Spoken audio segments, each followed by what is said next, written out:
Hello guys, it's the Minecraft Anime Girl here, and today I am playing a game called Everlasting Summer. It's a visual novel game. I'll be reading everything. Let me get a drink real quick. New game.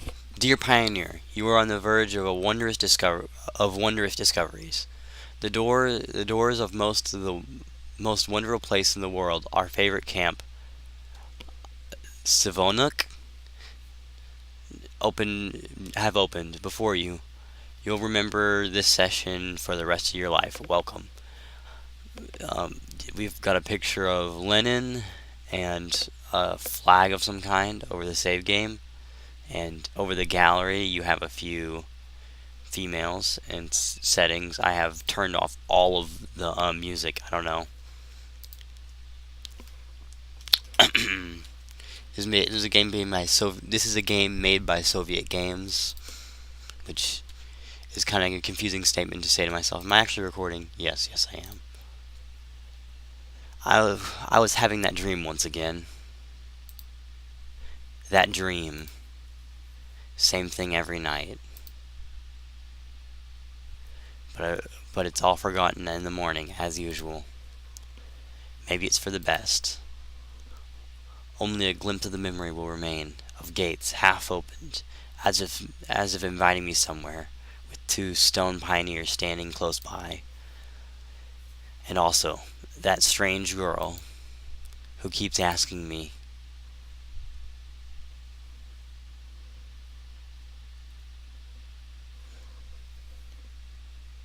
will you come with me? Come? But where? And why? And where am I anyways? Of course, if it all happened in real life, I would certainly have been scared. Well, what else would one expect to feel? But this is just a dream. The same one I see every night. That's gotta be really scary, seeing something just every night, but there must be a reason. You don't have to know why or where to realize something is really happening. Something desperately seeking my attention. Since everything that surrounds me here is real. As for things in my own flat, I could open the gates, I could hear things creak, brush the crumbling rust away with my hand, inhale the fresh air and shiver from the cold. I have one of those things where I feel like I'm gonna sneeze, but I don't know if I am. I could, but to do that, I'd need to pick myself up, take a step, move my hands. But this is a dream, I understand that. But what of it? What does my understanding change? Because here, it's just like on the other side of the cracked screen of an old TV, which struggles to fight against the static noise and strives to show its audience everything without missing a single detail. But the picture is getting blurry. I must be waking up soon. Spooky dreams. Sorry if I sound nasally. I feel sick. Maybe I should ask her something. The girl. What's her name? About the stars, for instance. Why the stars, though? I'd rather ask about the gates. Yes, the gates. She'd be so surprised. Or better, why the dot over the title, or the dot over the J in subscript dot? What? I don't understand that. Nice letters. As if they don't exist anymore. Still, what do letters, gates, and stars have to do with this place? I don't speak Russian, sorry. But even if I'm having this dream every night, which will be forgotten soon anyways, I've got to look for answers here and now. And there, if you look carefully, you can see I don't know what that word would be, Magellanic clouds, as if I ended up in the southern hemisphere. In a dream, there are small things that can catch your attention. An unnatural color of grass, impossible curves of straight lines, or your own distorted reflection, while in real danger, which could put an end to everything right here and now, seems trivial. It's natural, since here you cannot die. I know for sure. I've done it hundreds of times. This is weird. But if you cannot die, is there a point in living? This is some real psychological type stuff.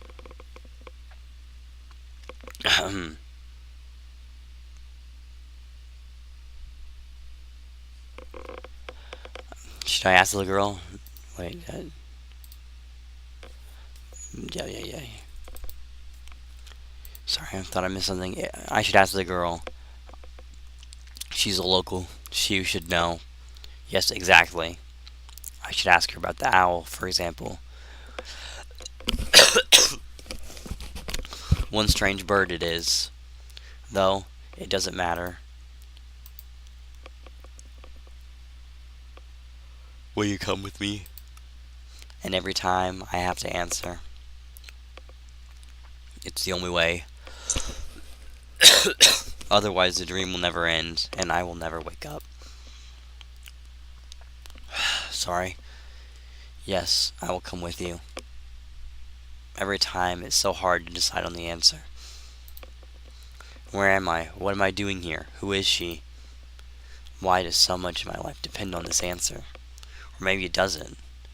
It's just a dream after all. Just a dream.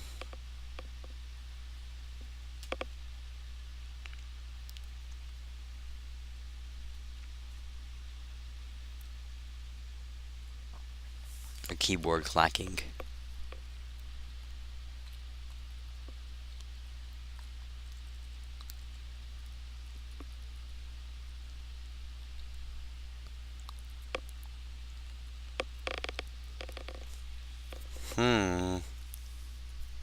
What kind of sites is our main protagonist on?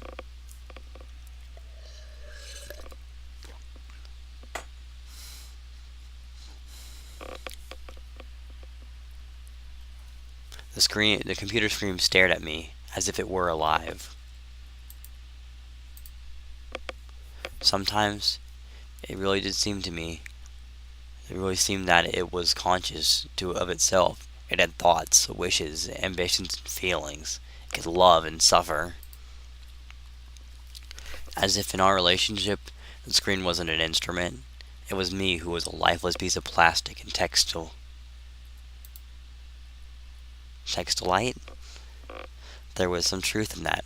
Probably because the computer provides 90% of my communication to the outside world. Anonymous image boards. Some chats from time to time. Rarely. ICQ or Jabber. And forums even more rarely.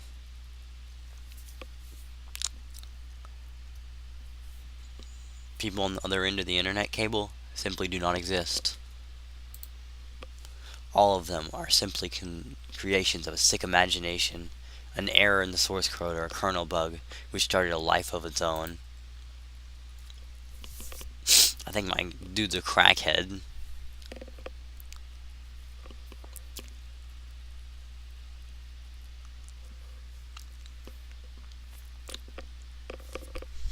Staring at the ceiling, it looked at my existence from the outside. Such thoughts would seem crazy. A psychiatrist would surely give me a bunch of sophisticated diagnoses and maybe write me a doctor's referral to a loony bin. Bin of loonies.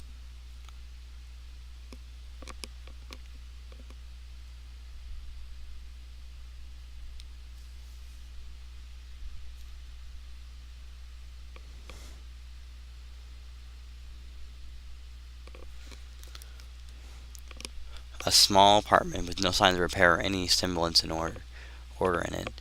Always the same view out of the window on the gray Metropolitan, running somewhere day and night. Such are the conditions of my life. Metropolis, sorry, not Metropolitan.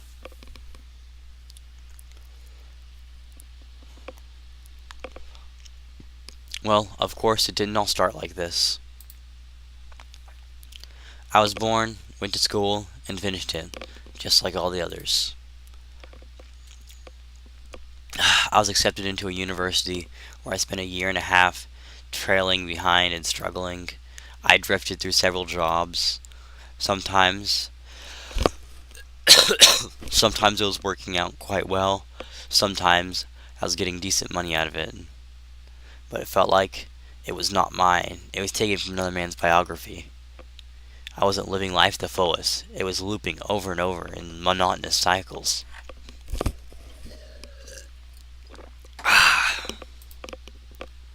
Like in the movie Groundhog Day. It's just, I had no other choice on how I spend my days, every day repeating itself, the same vicious spiral. A spiral of emptiness, misery, and despair.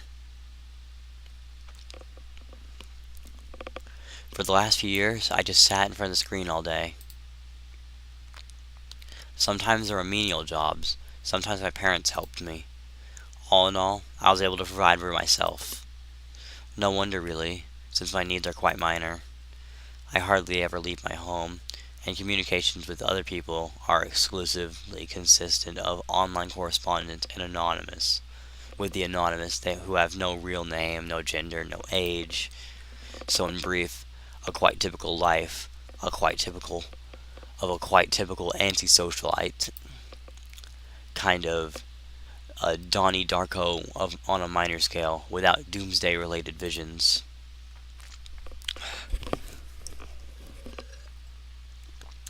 Maybe some highly respected author will write a novel about me and it will become a contemporary classic of modern literature. Or will I write one myself? However, what's the point in fooling myself? I've tried many times. I can't even come up with a short story. I tried to learn many other things as well.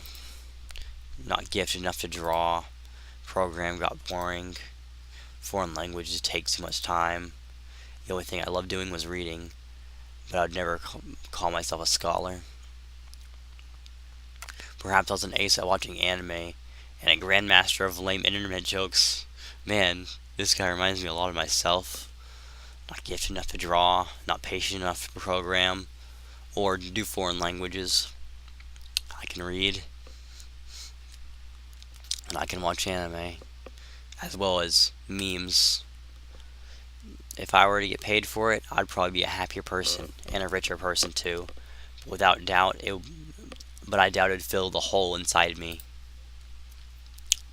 Oh, that's pretty.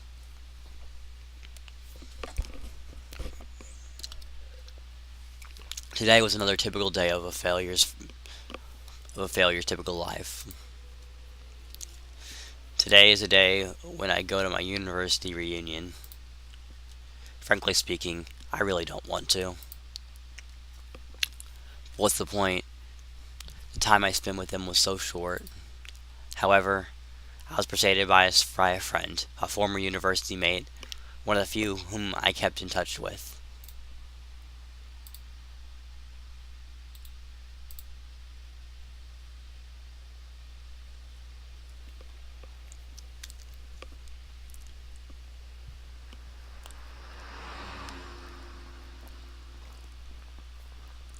Mmm.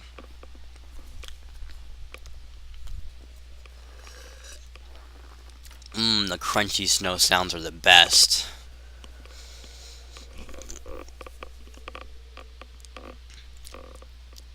How long has this recording been going for? 14 minutes? We're doing good. We're making good time.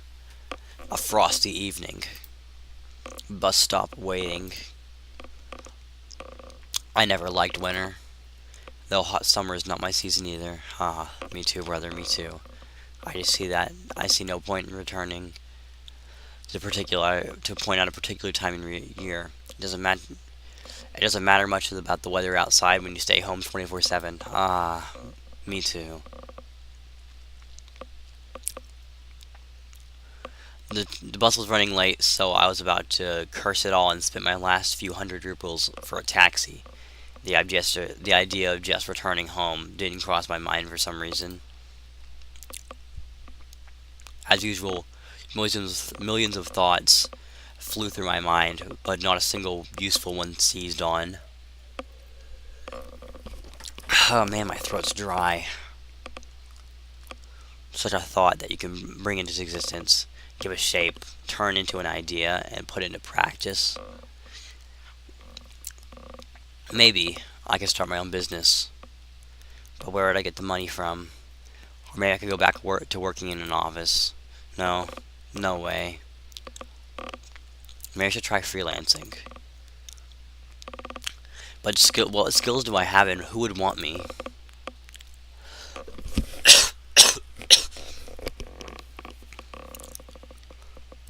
Suddenly, I remembered my childhood, or rather, my teen years, the time when I was 15 to 17 years old. Why exactly those years? No idea. I guess it's because back then, everything was much more simple. It was easier to make decisions. So complicated now and so simple then.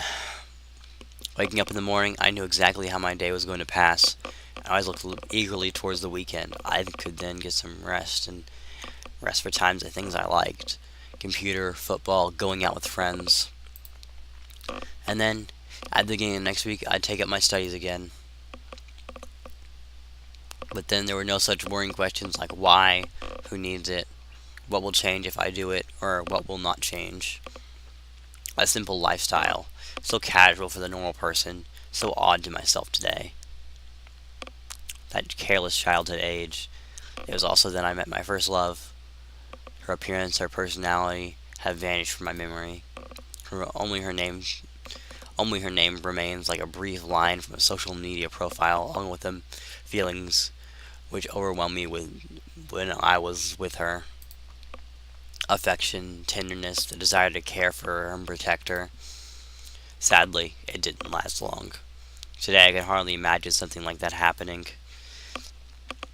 I'd probably like to meet a girl, but I don't know how to start a conversation, and what on earth would I discuss, and how to distract her.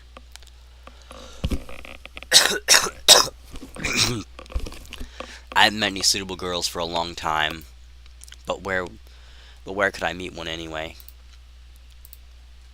Not dang it, what'd I click? Fuck. But where would I meet one anyway? The sound of the engine brought me back to reality. The bus pulled over. There was something abnormal about it, though. Then again, it doesn't matter. The 410 runs this route. Only the 410 runs this route. Why do I look like a school shooter?